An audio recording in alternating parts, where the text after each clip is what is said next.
Adam and Eve were hiding in the Garden of Eden. They were hiding because they just ate from the tree of knowledge of good and evil.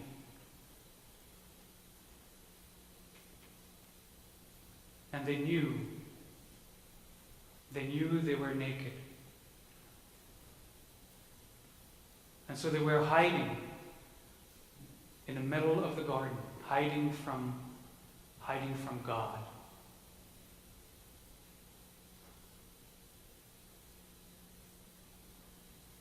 And we are them. We too have eaten from the tree of knowledge of good and evil. It was part of our being born to eat from the tree of dualistic consciousness. To know good from evil, to know cold from hot, to know dark from light.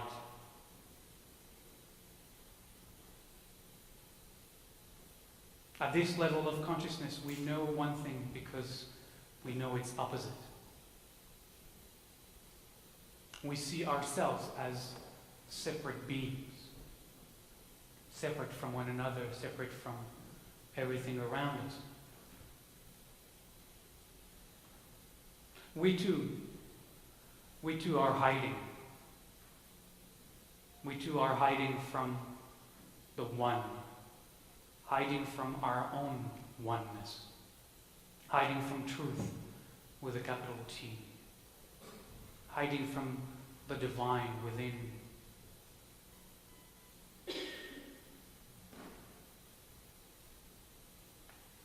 We too are afraid.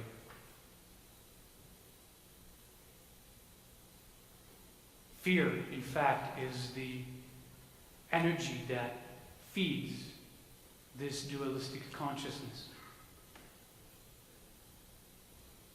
that drives our thoughts and our actions.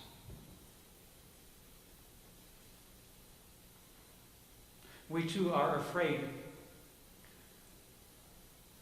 because we know ourselves to be naked as well. The little self within knows that despite all the opinions and beliefs that it parades in front of our consciousness to give itself a sense of being, of existing, that false self, that separate sense of self, knows full well that it has no grounding, no basis, that it is empty, that it is substanceless.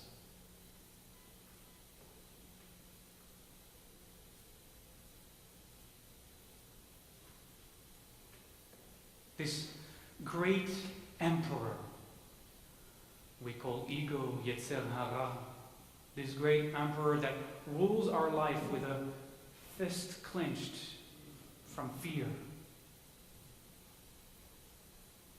As the expression goes, this emperor has no clothes on.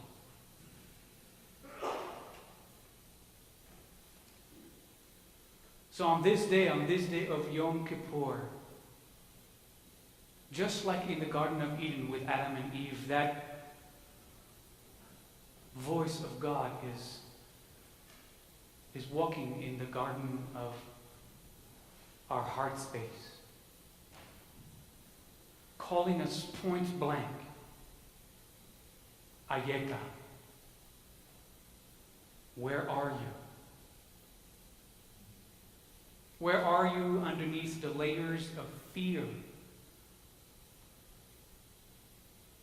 The klipot, as our mystics have called it, the husk, the shells that have covered layer after layer after layer the essence of our heart, the light within.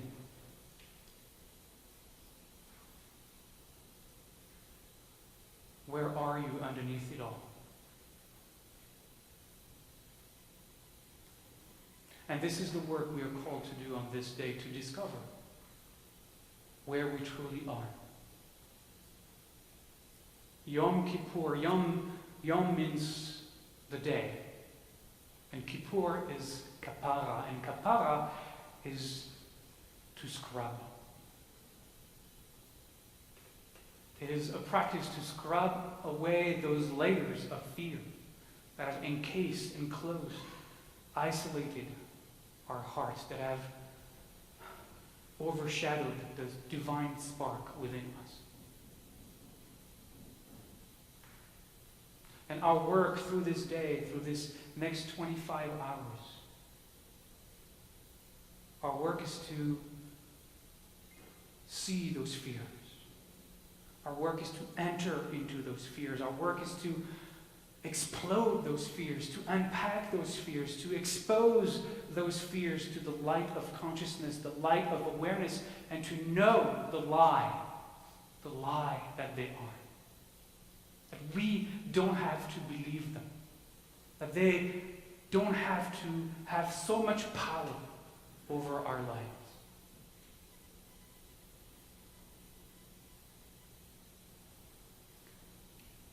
On Yom Kippur, we enter into an as-if scenario. Yom Kippur has another name. It's called the Day of Death. And this day is a rehearsal of our dying. We let go of the body. We let go of attending to the body. As if these were our last hours, we stop eating and drinking. We don't seek to beautify the body, to perfume the body. We let it rest for 24 hours. We dress in white as a reminder of the burial shroud we will be wearing on that day.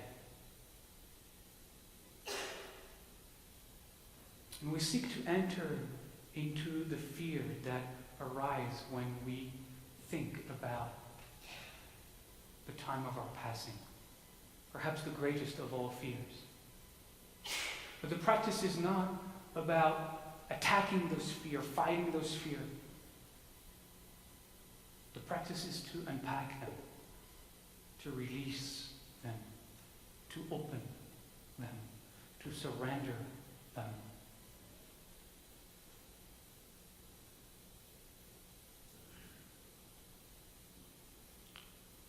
Because the truth is that the death we are rehearsing is not, God forbid, our physical death, but it is the death of that fear. That we, you and me and all of us, may be reborn as the fearless human adults that we all have the potential to become.